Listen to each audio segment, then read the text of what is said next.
नमस्ते। आज मैं आप लोगों से प्रसाद के नाटक विषय पर बोलने जा रही हूँ। नेट परीक्षा लिखने के लिए तैयार रहने वाले छात्र छात्राओं के लिए ये बहुत उपयोगी रहेगा। तो आइए देखेंगे प्रसाद के नाटक के बारे में। आप तो जानते हैं प्रसाद कौन है। वे एक कवि हैं, नाटककार हैं, उपन्यासकार हैं, कहानीकार हैं। तो साहित्य की विविध विधाओं में उन्होंने अपनी तूलिका चलाई है। बहुमुखी प्रतिभा के धनी जयशंकर प्रसाद हिंदी के सुप्रसिद्ध नाटककार हैं। प्रसाद की प्रमुख कृतियों के नाम इस प्रकार हैं। प्रसाद की प्रमुख नाट्य कृतियों के नाम इस प्रकार हैं।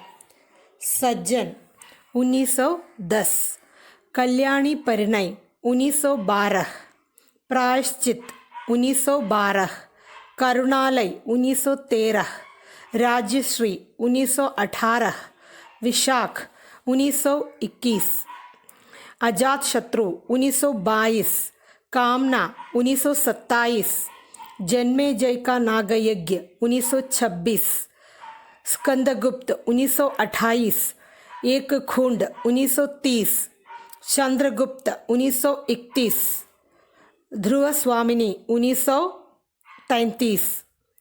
प्रसाद जी के नाटक अतीत के पट पर वर्तमान का चित्र प्रस्तुत करने वाले ऐसे नाटक हैं जिसमें कथानक भले ही इतिहास से लिया गया हो, पर उनमें वर्तमान समस्याओं को ही प्रस्तुत किया गया है। तो उनकी कथानक की यही विशेषता है। इतिहास के पन्नों को पलटकर उन्होंने नाटक लिखने का प्रयास किया है, फिर भी उस इतिहास को वर्तमान की समस्याओं में पिरोकर प्रस्तुत करने का प्रयास उन्होंने किया है। भारतीय संस्कृति से उन्हें प्रेम तथा देश प्रेम की भावना से वे ओतप्रोत थे। उनके हर एक नाटक को लेकर देख ले तो भारतीय संस्कृति की झलक उसमें दिखाई देता है। देश प्रेम की भावना को उद्वेलित करने वाले जो चिंतन शैली उन्होंने उसमें लाया है। राष्ट्रीयता की भावना अतीत देखकर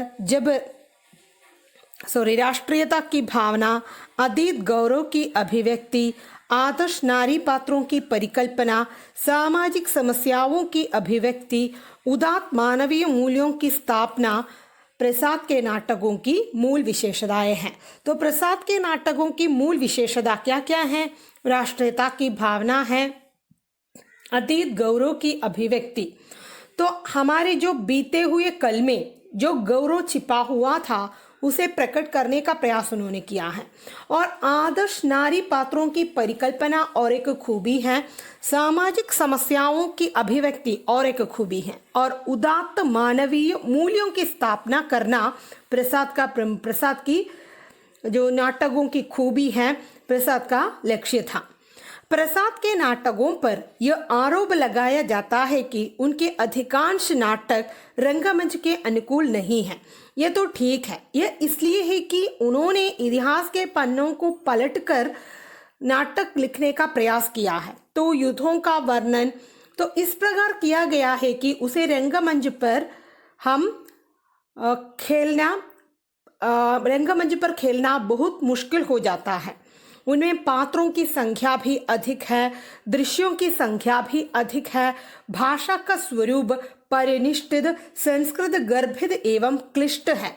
तो आसानी से जो प्रेक्षकों के समझ में नहीं आ जाएगी, यह भी एक बात है। फिर दार्शनिक विचारों की प्रचुरता है उसमें, फिलोसफी जो प्रचुर मात्रा में दार्शनिकता को उन्होंने प्रमुखता दी है। संवाद लंबे लंबे होते हैं, अतः जनसाधारण के लिए वे नाटक उपयुक्त नहीं है। प्रसाद के नाटक कुशल संपादन के उपरांत अभिनय बन सकते हैं। एक कुशल संपादक, एक कुशल निदेशक इसके लिए यदि तैयार हो जाए तो ये मंच पर खेले जा सकते हैं। ध्रुव स्वामिनी प्रसाद का अंतिम नाटक है, जिसे उन्होंने रंगमंच की आवश्यकताओं को ध्यान में रखकर ही लिखा है। इसका आकार छोटा है, पात्र एवं दृश्य संख्या सीमित है तथा भाषा भी अपेक्षाकृत सरल, है और इसे सफलतापूर्वक रंगमंच पर प्रस्तुत किया जा सकता है। तो प्रसाद की नाट्य रचनाएं पाठ्य अधिक हैं, अभिनय कम। तो वो वाचन करने के लिए उपयुक्त है, लेकिन अभिनय के लिए वो बहुत मुश्किल की चीज बन जाते हैं उनके नाटक। प्रसाद के नाटकों में दार्शनिक विवेचनों की भरमार है, चरित्र चित्रण में वैशिष्ट्य है, भारतीय एवं पाश्चात्य नाट्य कला का समन्वय है और अतीत के पट पर वे वर्तमान का चित्र प्रस्तुत करते हैं। तो हमारे बीते हुए काल की समस्याओं को आधुनिक परिप्रेक्ष्य में पिरोकर उन्होंने प्रस्तुत करने का प्रयास किया है। तो आगे चंद्रगुप्त में राष्ट्रीय एवं सांस्कृतिक चेतना पर विचार करेंगे थोड़ा सा। चंद्रगुप्त श्री जयशंकर प्रसाद द्वारा 1931 में रचित प्रसिद्ध ऐतिहासिक नाटक है, जिसकी कथा भारत पर सिकंदर के आक्रमण तथा मगध में नंद वंश के पराभव एवं चंद्रगुप्त मौर्य के राजा बनने की ऐतिहासिक घटनाओं से जुड़ी है। पहले भी मैंने कह चुके हैं कि उनके जो नाटक है इतिहास के पन्नों से लिया हुआ है। यहाँ पर जो सिकंदर के आक्रमण को केंद्र में रखते हुए इस नाटक की रचना की है।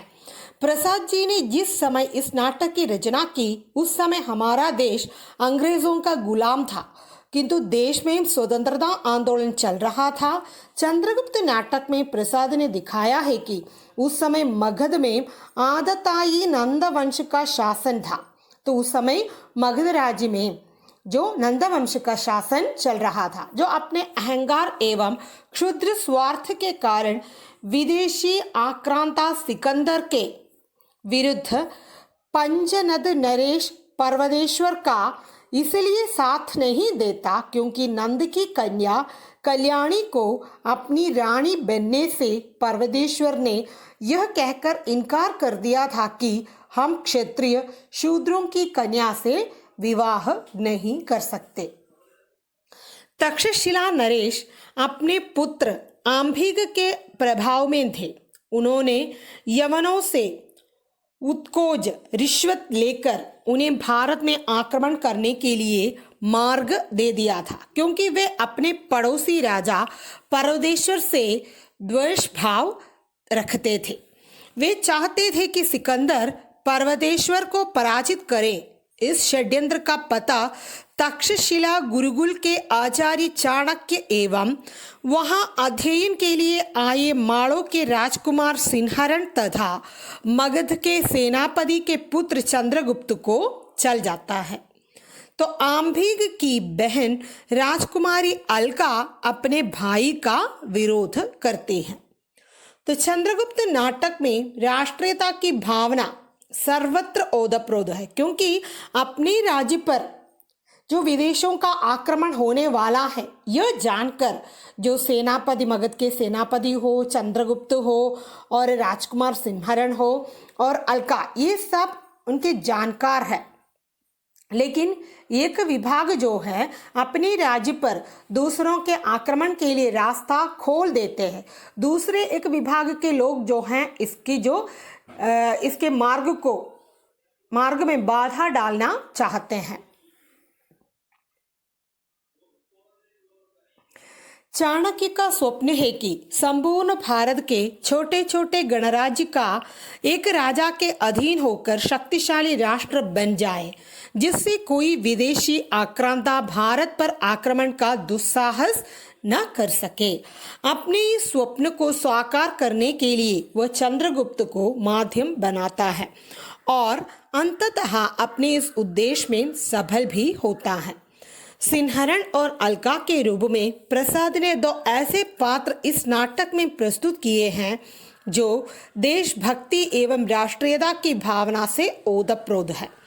अलका के हृदय में देशभक्ति की भावना पूरी तरह भरी हुई है। चंद्रगुप्त नाटक का यह प्रसिद्ध गीत अलका ही गाती है।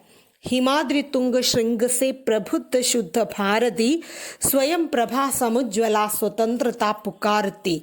अमर्त्य वीर पुत्र हो दृढ़ प्रतिज्ञ सोक्षुलो, प्रशस्त पुण्य पंथ है बढ़े चलो बढ़े चलो। देश के लिए अलका अपने भाई एवं पिता का भी परित्याग कर देती है।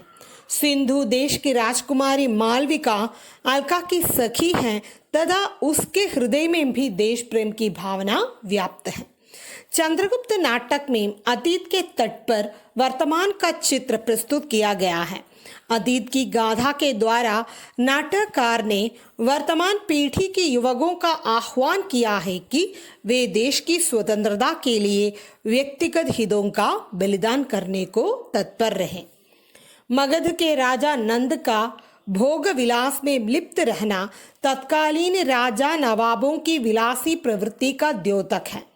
स्वतंत्रता संग्राम में नारियों की सहभागिता को चंद्रगुप्त नाटक के पात्र अलका मालविका प्रतिबिंबित करते हैं।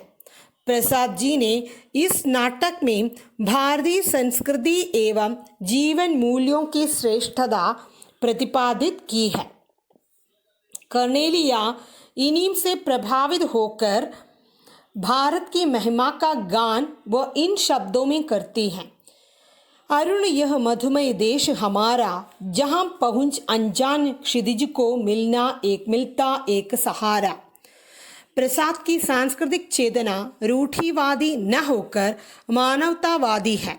वे वसुदैव कुटुंबकम के पक्षधर हैं तथा मानव को उन गुणों से समन्वित करना चाहते हैं जो उसकी मानवता का उत्कर्ष करने वाले हो। चंद्रगुप्त में इसी विचारधारा के अनुरूप पात्र योजना एवं कथानक की सृष्टि की गई है। आगे ध्रुव स्वामिनी की कथा वस्तु। बहुमुखी प्रतिभा संपन्न श्री जयशंकर प्रसाद हिंदी के सर्वश्रेष्ठ नाटककार माने जाते हैं। ध्रुव स्वामिनी उनकी बहुचर्चित नाट्य कृति है जिसकी कथावस्तु गुप्त वंश के यशस्वी सम्राट समुद्रगुप्त के पुत्र चंद्रगुप्त के काल से संबंधित है। नाटक की भूमिका में प्रसाद जी ने इसकी ऐतिहासिकता के प्रमाण दिए हैं। उनके अनुसार विशाख दत्त द्वारा रचित संस्कृत नाटक देवी चंद्रगुप्त में यह घटना अंकित है जिसमें ध्रुव स्वामिनी का पुनर्विवाह चंद्रगुप्त के साथ हुआ बताया गया है। तो देखिए, चंद्रगुप्त नाटक में सिकंदर के आक्रमण हैं, तो इसमें जो है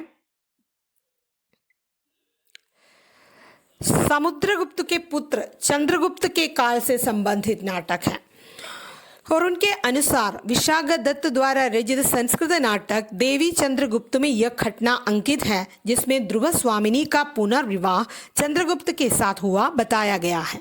7वीं सदी में बाणभट्ट ने भी अपने हर्षचरित में लिखा है कि चंद्रगुप्त ने नारी वेश में शक शिविर में जाकर शगराज का वध किया।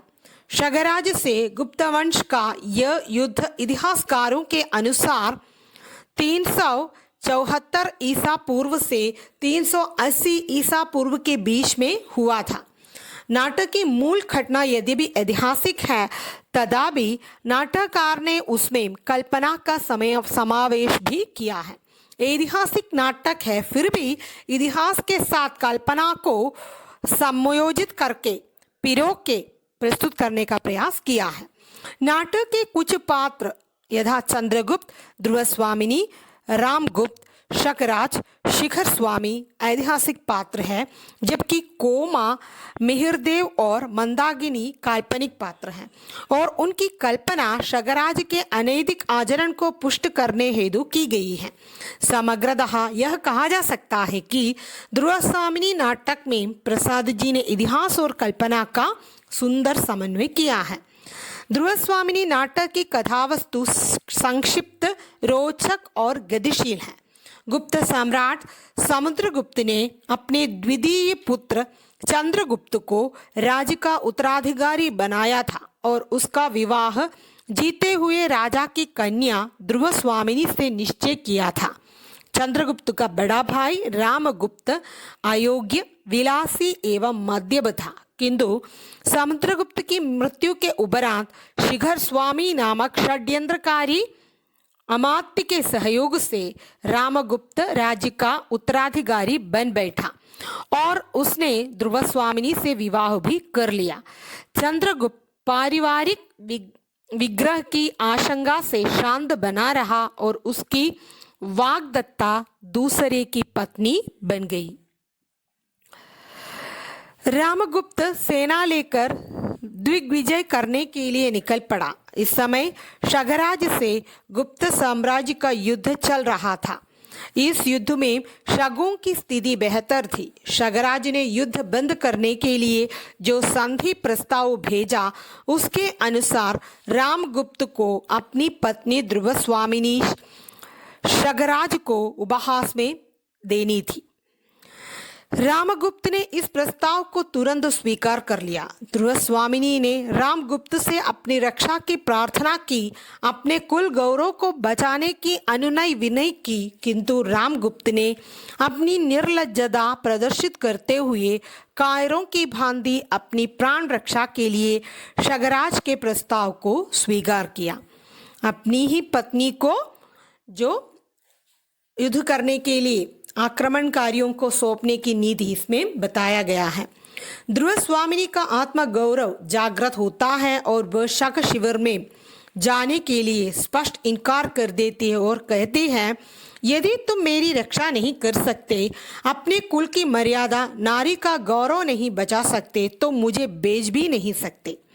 वो आत्महत्या करने को प्रस्तुत होती है, किंतु कुमार चंद्रगुप्त उसे रोक देता है। चंद्रगुप्त स्वयं स्त्री वेश धारण कर ध्रुवस्वामिनी के साथ शगराज के दुर्ग में जाता है और शगराज की हत्या कर देता है।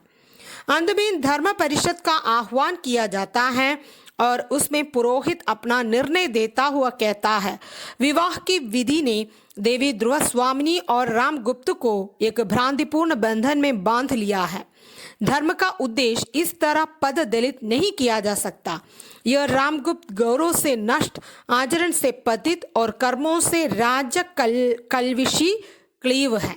ऐसी अवस्था में रामगुप्त का ध्रुवस्वामिनी पर कोई अधिकार नहीं। परिषद के लोग रामगुप्त को गुप्त साम्राज्य के राज्य सिंहासन से भी वंचित कर देते हैं। चंद्रगुप्त राजा बनता है और उसका विवाह ध्रुवस्वामिनी से कर दिया जाता है। ध्रुवस्वामिनी का नाट्य शिल्प। ध्रुवस्वामिनी प्रसाद जी का अंतिम नाटक है, जिसकी रचना उन्होंने 1933 में की है। प्रसाद के नाटकों पर प्रायः यह आरोप लगाया जाता है वे पाठ्य अधिक हैं, अभिनय कम। संभवतः इसी आलोचना को ध्यान में रखकर प्रसाद जी ने ध्रुवस्वामिनी जैसे नाटक की रचना की, जो रंगमंच पर कुशलता के साथ अभिनीत किया जा सकता है। इसकी विशेषताएं इस प्रकार हैं। नाटक की कथावस्तु 3 अंगों में विभक्त है। कथावस्तु रोचक, संक्षिप्त और गतिशील है। अन्य नाटकों की तुलना में ध्रुवस्वामिनी नाटक की भाषा सरल, प्रवाहपूर्ण है। संवाद भी छोटे छोटे हैं तथा दार्शनिकता से बोझिल नहीं है। गीतों की संख्या भी सीमित है। नाटक में यथासंभव अभिनय दृश्य ही हैं। ऐसी घटनाओं का अभाव है जिन्हें रंगमंच पर प्रस्तुत नहीं किया जा सके। पात्र संख्या सीमित है, जो अभिनय नाटक के लिए आवश्यक है। इस नाटक का उद्देश्य नारी संबंधी समस्याओं को प्रस्तुत करना है। नाटककार अपने उद्देश्य में सफल रहा है। समग्रतः ध्रुवस्वामिनी नाटक नाट्य कला की दृष्टि से सफल नाट्य कृति है। ध्रुवस्वामिनी में राष्ट्रीय एवं सांस्कृतिक चेतना। ध्रुवस्वामिनी नाटक में प्रसाद जी ने राष्ट्रीय एवं सांस्कृतिक चेतना का उत्कृष्ट स्वरूप प्रस्तुत किया है। इतिहास से कथावस्तु का आधार ग्रहण करते हुए वे अतीत के पट पर वर्तमान का चित्रण प्रस्तुत करने में सिद्धहस्त नाट्य शिल्पी माने जाते हैं। तो कहा करते हैं कि इतिहास से कथावस्तु को लिया है और उसे वर्तमान के परिप्रेक्ष्य में प्रस्तुत करने में प्रसाद सिद्धहस्त है। प्रसाद जी भारत के अतीत गौरव एवं महत्ता को प्रस्तुत करने के साथ भारतीय संस्कृति के मूल तत्वों का समावेश भी पात्रों एवं घटनाओं के माध्यम से अपने नाटकों में करते रहे हैं। भारतीय मनीषियों ने संस्कृति के जो मूल तत्व आध्यात्मिकता, शरणागत वत्सलता, नारी के प्रति सम्मान, उदात्त मानव मूल्य, शौर्य एवं पराक्रम आदि निर्धारित किए हैं, वे प्रसाद के नाटकों में सर्वत्र दिखाई देते हैं। प्रसाद जी ने ध्रुव स्वामिनी में विवाह की समस्या पर गंभीर विचार किया है। यदि किसी नारी का विवाह उसकी इच्छा के विरुद्ध किसी क्रूर, मद्यप, क्लीव, कायर व्यक्ति से हो जाए और वह अपनी पत्नी को क्रीद दासी की भांति किसी अन्य पुरुष को उपहार में दे दे, तो भी क्या ऐसी नारी उस पुरुष को अपना पति मानती रहे? इस प्रश्न को प्रसाद जी ने ध्रुव स्वामिनी के माध्यम से उठाया है। रामगुप्त ने बलपूर्वक उससे विवाह किया है। वैवाहिक उत्तरदायित्व को, एक पति के कर्तव्य को वह भली भांति नहीं निभाता और शगराज के मांगने पर ध्रुव स्वामिनी को उपहार में देने को तत्पर हो जाता है। जब ध्रुव स्वामिनी उससे अपनी रक्षा करने तथा अपनी कुल मर्यादा को बचाने की करुणा प्रार्थना करती है तो वो ऐसा करने से इनकार कर देता है। ऐसे व्यक्ति को ध्रुव स्वामिनी अपना पति मानने से इनकार कर देती हैं और पुरोहित भी धर्म सभा में यही व्यवस्था देता है कि अब ध्रुव स्वामिनी पर रामगुप्त का कोई अधिकार नहीं है। चंद्रगुप्त नारी की मर्यादा का रक्षक है। जब ध्रुव स्वामिनी अपने सतीत्व को खतरे में देखती हैं तो आत्महत्या करके अपनी मर्यादा बचाना चाहती हैं। इस अवसर पर चंद्रगुप्त उसका सहायक बनकर आता है और शगदुर्ग में ध्रुव स्वामिनी के साथ जाकर शगराज को मार डालता है। कोमा भले ही एक काल्पनिक पात्र है, किंतु वह एक आदर्श प्रेमिका के रूप में दर्शकों पर अपनी अमिट छाप छोड़ती है। वह शगराज की इस मांग से सहमत नहीं है जिसमें उसने ध्रुव स्वामिनी को राजनीतिक प्रतिशोध के लिए उपहार में मांगा है। वो कहती है, किंतु राजनीति का प्रतिशोध क्या एक नारी को कुचले बिना नहीं हो सकता? कोमा के पिता मिहिरदेव भी शगराज को समझाते हुए कहते हैं कि राजनीति में निधि से हाथ नहीं धो बैठना चाहिए। राजनीति ही मनुष्यों के लिए सब कुछ नहीं है। राजनीति के पीछे निधि से भी हाथ न धो बैठे, जिसका विश्व मानव के साथ व्यापक संबंध है। स्पष्ट है कि इसमें नैतिक मूल्यों पर अधिक बल दिया गया है, जो भारतीय संस्कृति का अविभाज्य अंग है। प्रसाद की धारणा है कि नीति पथ पर चलने वाले पात्र अंततः अपना लक्ष्य प्राप्त कर लेते हैं। चंद्रगुप्त एवं ध्रुव स्वामिनी दोनों को ही अंततः अपना लक्ष्य प्राप्त हो जाता है। पुरोहित को डराता एवं धमकाता हुआ रामगुप्त धर्म सभा में जब यह कहता है कि मूर्ख, तुझे मृत्यु का भय नहीं है, तब पुरोहित निर्भीक वाणी में कहता है, ब्राह्मण केवल धर्म से भयभीत है, अन्य किसी भी शक्ति को वह तुच्छ समझता है। तुम्हारे बधिर मुझे धार्मिक सत्य कहने से रोक नहीं सकते।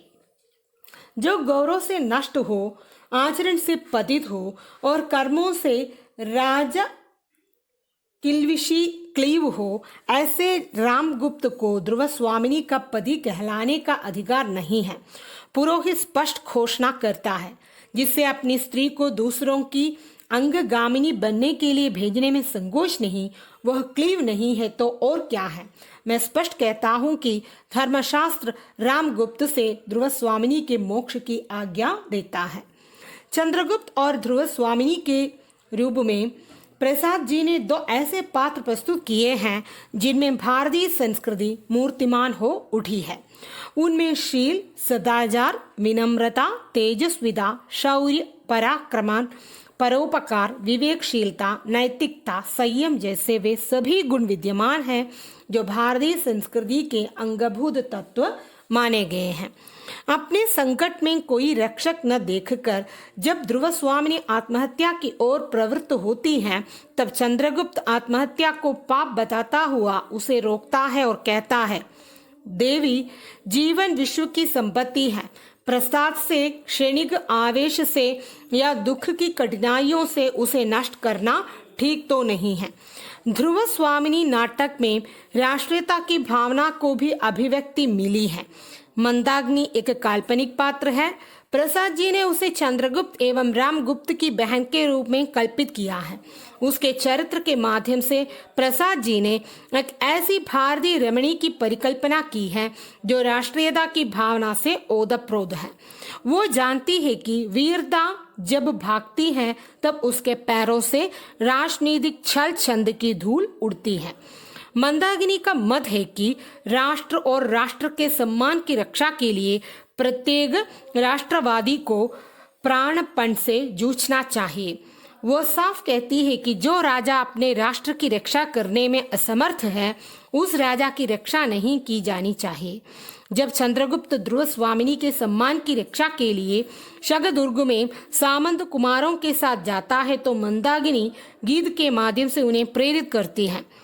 पैरों के नीचे जलधर हो, बिजली से उनका खेल चलो, संकीर्ण कगारों के नीचे शद शद चरने बेमेल चले। चंद्रगुप्त राष्ट्र का सजग प्रहरी है। वह कुल मर्यादा की रक्षा के लिए अपने प्राणों की परवाह न करते हुए शगदुर्ग में ध्रुव स्वामिनी के साथ जाने को तत्पर हो जाता है एवं अपने शौर्य का परिचय देकर शगराज को मार देता है। उसके पराक्रम का पुरस्कार ही उसे राष्ट्र का कर्णधार बनाकर प्रदान किया जाता है। उक्त विवेचन के आधार पर यह निष्कर्ष निकाला जा सकता है कि ध्रुव स्वामिनी नाटक में प्रसाद जी ने सांस्कृतिक मूल्यों के साथ साथ राष्ट्रीयता को भी अभिव्यक्ति दी है। यह नाटक परतंत्र भारत के नवयुवकों एवं नवयुवतियों के लिए निश्चय ही प्रेरणादायक रहा होगा। तो आज के लिए इतना ही है, फिर मैं और एक वीडियो के साथ आ जाऊंगी। तब तक के लिए विदा लेती हूँ। धन्यवाद। नमस्ते। आज मैं आप लोगों से प्रसाद के नाटक विषय पर बोलने जा रही हूँ। नेट परीक्षा लिखने के लिए तैयार रहने वाले छात्र छात्राओं के लिए ये बहुत उपयोगी रहेगा। तो आइए देखेंगे प्रसाद के नाटक के बारे में। आप तो जानते हैं प्रसाद कौन है। वे एक कवि हैं, नाटककार हैं, उपन्यासकार हैं, कहानीकार हैं। तो साहित्य की विविध विधाओं में उन्होंने अपनी तूलिका चलाई है। बहुमुखी प्रतिभा के धनी जयशंकर प्रसाद हिंदी के सुप्रसिद्ध नाटककार हैं। प्रसाद की प्रमुख कृतियों के नाम इस प्रकार हैं। प्रसाद की प्रमुख नाट्य कृतियों के नाम इस प्रकार हैं। सज्जन 1910, कल्याणी परिणय 1912, प्रायश्चित 1912, करुणालय 1913, राज्यश्री 1918, विशाख 1921, अजातशत्रु 1922, कामना 1927, जन्मेजय का नागयज्ञ 1926, स्कंदगुप्त 1928, एक खुंड 1930, चंद्रगुप्त 1931, ध्रुव स्वामिनी 1933। प्रसाद जी के नाटक अतीत के पट पर वर्तमान का चित्र प्रस्तुत करने वाले ऐसे नाटक हैं जिसमें कथानक भले ही इतिहास से लिया गया हो, पर उनमें वर्तमान समस्याओं को ही प्रस्तुत किया गया है। तो उनकी कथानक की यही विशेषता है। इतिहास के पन्नों को पलटकर उन्होंने